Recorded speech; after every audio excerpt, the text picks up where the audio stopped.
Rostermania is the turbulent offseason period that sees a chain reaction of roster moves leave an entire scene in shambles. And although this term applies to many esports, it applies to none better than Rocket League esports, as every RLCS offseason can see nearly every team make a change and many new teams forming out of nowhere. 2023 is going to be no exception, as although the World Championship just happened in early August, we're already seeing signs of roster mania. Several bombshell announcements have come out, and even bigger bombshell rumors have been announced. So stick around to the end of the video and hear about all the crazy things that are already happening during this RLCS offseason. First up, let's talk about Solary. This squad consisted of Fairy Peak, Chaussette, and KDOP, and on August 21st, Solary announced they were parting ways with Fairy Peak and Chaussette. KDOP remains signed to the roster, but management for Solary has announced that KDOP, they're not 100% building around him. They are keeping him signed, he's on the roster, he's getting paid, but they might make further changes and they're not locked in to keep him for next season. So we'll have to see what they end up choosing to do, where Fairy Peak, KDOP, Chaussette end up going. These three were a mainstay in previous seasons of RLCS. They're legends, especially KDOP and Fairy Peak.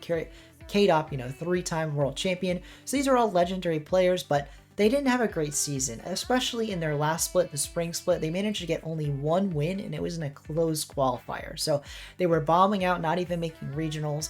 And yeah, all in all, just a pretty poor end to their season. So we'll have to see where these three players go. Next up is Falcons, and I'm not talking about a player change, although in the previous video, in case you missed it, there has been a change over at Falcons. They have dropped Ocalid and instead picked up a player named Nupo, who's kind of a rising prodigy coming off a year-long ban in Middle East, so he's probably going to elevate that squad. But no, I've already announced that. The big change here that's more recent is on August 27th, they announced they are parting ways with their coach Nick, and instead Doom will be coaching Falcons moving forward. So for anyone that wasn't aware, back in June, right before the World Championship, Falcons signed Nick, who's a well-known coach that has coached multiple teams at majors, world championships, gotten second place at events with Casio notably.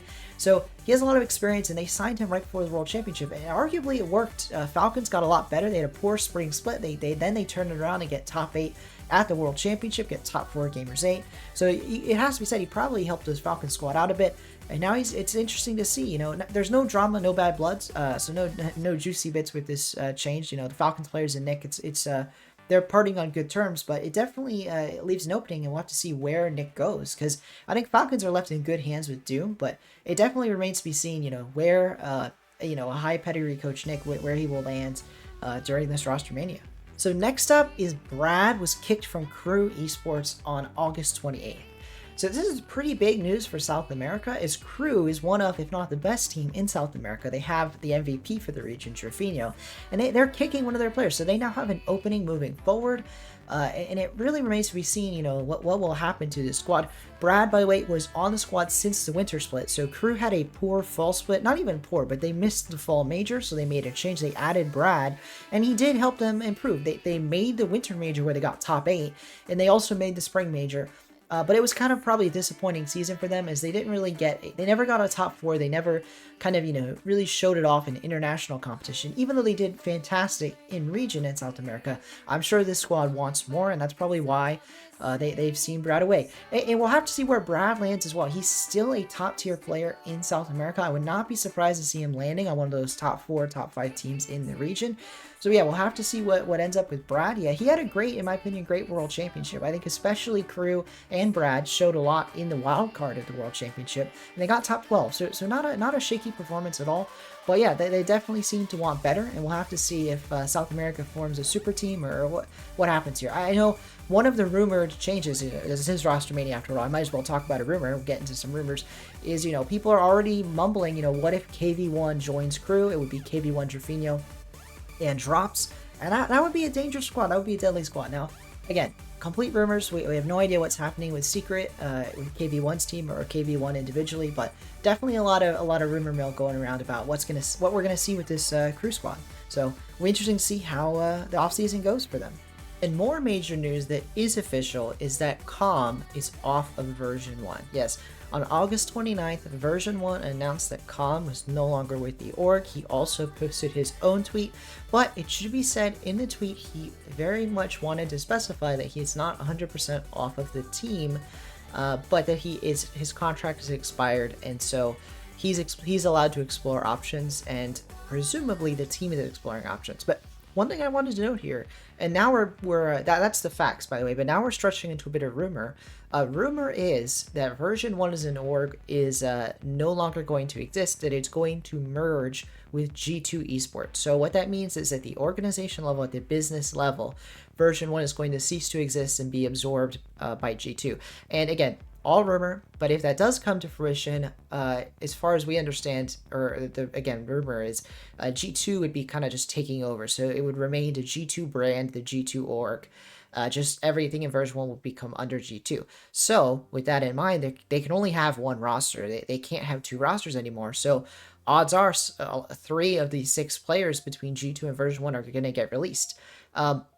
And also, odds are they're only going to keep one team. They're probably going to release one team in its entirety, and the other team at least keep 2 of the 3 players, a core. So we'll have to see how that goes. But with that said, Com's not for sure not teaming with Beastmode and Daniel. They did just win Gamers 8. So not too long ago, there was this off-season tournament, total prize pool of $2 million. So a pretty major tournament, although again, just an off-season, not RLCS. And Version1 won. So they didn't show a lot at the end of the season in RLCS. They missed the Spring Major, they missed Worlds, but they did win $500,000 at a pretty big tournament. So Com, he's not for sure off the team. I do think that Beastmode and Daniel are likely to try new thirds. And we'll have to see how that all shakes up and how the whole G2 Version1 merger does shake up. With that in mind, though, this kind of brings into play a new rumor that Nolly is off of Gen.G. That, again, just a rumor, not confirmed, but it is very likely, based on how Nolly is tweeting, that he is not going to be on Gen.G next season. And in fact, apparently Jack and Chronic are going to stick together, in fact, is the next part of that rumor. So we're likely to see them looking for a new third. And that's why I bring this up, is because one player that is rumored to be a free agent, another rumor here, is that First Killer is probably going to be off of FaZe Clan. Now, this is not because FaZe Clan is kicking him or Mist and Sypical are sticking together. No. The rumor is that FaZe Clan is completely disbanding. So that all 3 players will be going their separate ways, and the organization, FaZe Clan, is likely to be leaving Rocket League, exiting Rocket League. They're having money problems, FaZe Clan. They're likely to... They might go defunct as an org in its entirety, but at the very least, they're going to be leaving Rocket League. Again, is a rumor. And if that does come to pass, First Killer is going to be a free agent. The first time he's been a free agent in quite a while. Ever since he's joined Rogue all those years ago, he's been kind of locked up. So we'll have to see how this goes. Now, it is interesting note. First Killer, the reason I brought this up, to link it all together here, his main options are likely to be the Version1 core or the Gen.G core. Now, Gen.G had the better season on the whole. Apparently, Jack and Chronic really proved themselves. They won the Fall Major. They got top 8, at the Spring Major, at Worlds. They did well at the Winter Major as well. So all in all, a great team. Not a bad core at all for First Killer to join if he is a free agent. Meanwhile, the other now not so rumored core is going to be Beastmode and Daniel. The 2 of them, strong players. The super team people have been wanting to see for ages is the 3 of them together. First Killer, Beastmode, and Daniel. So it has to be said, that's an option. That's a potential. The first time that's really been a potential ever. A realistic potential. Again, Com is not for sure parting ways with Beastmode and Daniel, but it does sound like Beastmode and Daniel will likely be trying out with multiple different, options, including Com. So we'll see how First Killer, where he goes. We'll see where Nolly goes. Now, another interesting note, Nolly, another top player. Now, he's going to be a free agent, so we'll have to see what comes of that. And yeah, it'll be really interesting. So we got First Killer, Nolly, and Com all looking for spots, all leaving. Well, not First Killer, but in the case of Nolly and Com, potentially leaving a core behind, looking for a new third. So a lot of news out of North America. We'll have to see how it all ends up. And now, again, I'm recording this on September 1st. There's even more news out of North America as I'm in the middle of editing this video. Optic Gaming has released the team. So Reynolds, AJ, and Magic Bear, as well as their coach, Rob Gregg, are no longer on Optic. Optic is leaving Rocket League. And this is a shocker. This is a surprise. No one was expecting it. Apparently not even the players. They were not aware of this until very recently. It was very abrupt. And it's really sad to see another org leave the scene again, especially something so unexpected. But something that wasn't as unexpected is that the roster will make a change. So separate from the fact that they're no longer on Optic, AJ is going to be off of the team. So Red Holes and Magic Bear are looking for a third. They're sticking together, the two of them, along with Coach Raw Greg, and they're looking for a third player. AJ is now a complete free agent, looking for a new team. So we'll have to see how this shakes up. This means that there's another top team looking for a third player. In addition to that, there's a player looking for a team, AJ. So we'll see where he goes, what happens with Optic, the remains of Optic, I should say, ex-Optic. Yeah, we'll see how it shakes up. Next up, we're going to move over the pond and talk a little bit about Europe. And first up, the first rumor is that G1 is going to completely disband, that all three players, Atomic, Dorito, and Oli, are going to part ways. And this is not too surprising, because before they made the World Championship, they had a poor spring split and almost dropped Oli before they then qualified for the World Championship through the play of other teams at the Spring Major. They made the World Championship, and so they pulled it together, they played as a trio, but they didn't do great. There were rumors during that World Championship wildcard, during like the days before, that G1 didn't pay their players, and that was rumor started by their managers, so someone in the know claimed they weren't getting paid, and it really kind of lines up with a lot of negative energy and news that was coming out about G1 during this time, the org, I mean. So not a lot of good news about the org. The players had a bit of a roster almost shuffle of sorts right before the World Championship, and they didn't do well. They did make it to round 5 of the wild card, but a loss to Moist sent them out of the World Championship a bit earlier than I'm pretty sure they would have liked to see. So not at all surprised to see all three players are parting ways. And the first, I should say, announcement of that, because there is one bit of official news about G1, and that is that Oli is now officially a free agent. On the day I'm recording this, he is officially, and that's September 1st, by the way, he is officially now a free agent. So we'll have to see where Oli goes and where his teammates Atomic and Dorito also go. All three are good players. I think the best player after the World Championship does appear to be Oli. He really raised his stock, I think, at the World Championship wildcard. He was popping off. Atomic is also a notable name. I'm sure he'll find himself another roster, and Dorito probably will as well. But all three, we'll have to see, where they end up during this offseason. I think they could all, find a new home in Europe, but it remains to be seen where that will be. And in other news in Europe is Moist Esports. Now, they had a much better end of their season. They had a pretty good spring major, and then they probably a disappointing World Championship, though, although they did make it to the group stage and made it out of the wild card. Didn't do a lot there, did not make playoffs. And the Moist squad, they are splitting up. So the rumor is that it is like a disband of sorts, because both Cash and Juicy are rumored to be off the org. So we'll have to see how that goes. Both of them. That was the rumor released on August 30th, and it actually, part of it has already come to pass. So we now know that Cash is officially off of Moist, and that came out the day later, August 31st. Cash off of Moist now. He is a free agent. Juicy rumored to be following him, and that would just leave Joyo on this Moist squad, and arguably the best player of the three is Joyo, so not a surprise to see him stay with the squad, and they're going to rebuild around him. We'll have to see how that goes next season. Meanwhile, Cash and Juicy, I think they had a decent season. I think Cash, well known for a long time to have that pop-off potential, but it has been a bit inconsistent. Juicy coming in a lot more unknown to this Moist squad, but now that he's shown his level, he's played at a couple lands, I do think he'll have more opportunities going into the offseason. We'll have to see where they both land. Casio has left Quadrant. So Quadrant already dropped their roster from this past split, but they still kept Casio on for a bit longer. But today, August 31st, they have dropped Casio as well. He is free to look for other options. He's a free agent.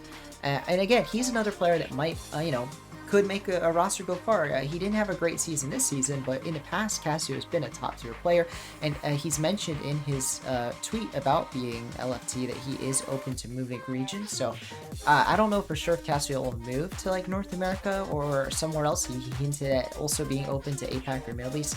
I have no idea if he will move around, but either way, I do think we'll see him back in the RLCS. I don't think that's the last laugh for Casio. That PSG Tundra has released their entire roster.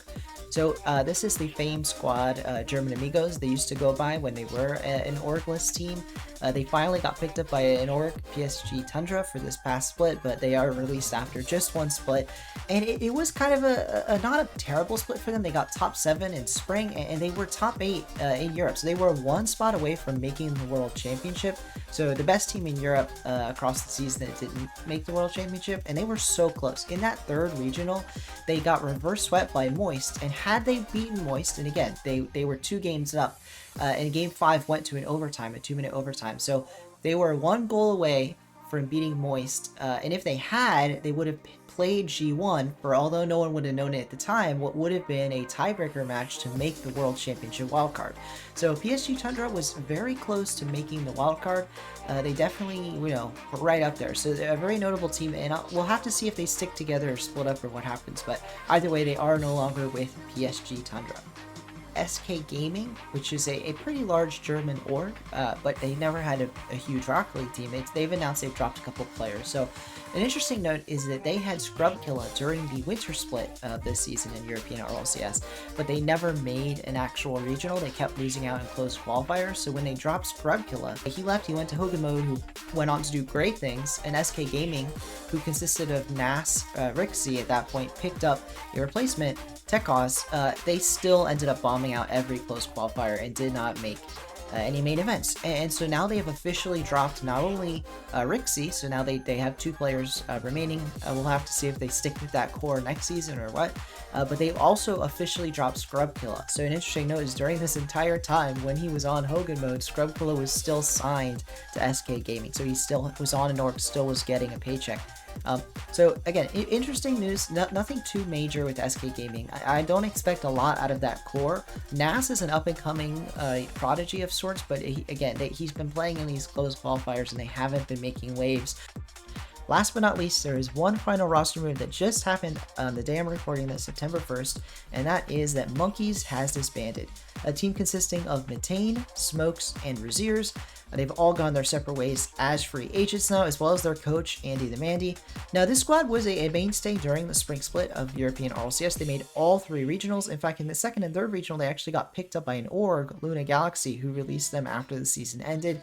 And they looked alright. I mean, they made all 3 regionals, like I said. They were making it well through closed qualifiers, if not handily, consistently. And in that third regional, they did get a top 12. Other than that, though, not a lot shown in the actual European regionals. They still have a lot of growth, I'd say, all 3 players. Of the 3, Metane is probably the most veteran, the most well-known. He probably will land himself on another top squad, although we'll have to see. Smokes was the up-and-coming rookie of the group. A lot of promise shown, but he's still got more to show. Lastly, Raziers always has this pop-off potential. He is a player that's been talked about for a couple years now, about having that peak performance, but he hasn't been able to consistently put it up, and we'll have to see if anyone takes a chance on him this offseason. We'll see where all 3 players land. They are all free agents, and yeah, we'll see how the offseasons go. We're certainly just getting into this Rostermania, so I'm sure they'll all find a landing spot, but where that is, who can say? Who can say? It's already so wild. I can't wait to see how Rostermania develops during this 2023 offseason. And if you can't wait as well, please do subscribe, as I'm going to be continually putting out videos about this season's Rostermania, keeping up with each move as it happens. And if you want to be a part of that, if you want to see these moves in real time, you know, keep track of how the scene is developing during the offseason, please do subscribe. It helps me grow and it'll help you get notified as those new videos come out, as the new changes, you know, to RLCS teams get made. And, you know, one final rumor for the video before you click away is that this offseason is rumored to last until January 2024. And if that's true, or longer even, it's going to be at least until next calendar year. And if that is true, there's going to be all kinds of twists and turns along the way. So definitely do subscribe. And with that said, I really appreciate you watching. Thank you for your time, and I hope I'll see you guys in the next video. See ya!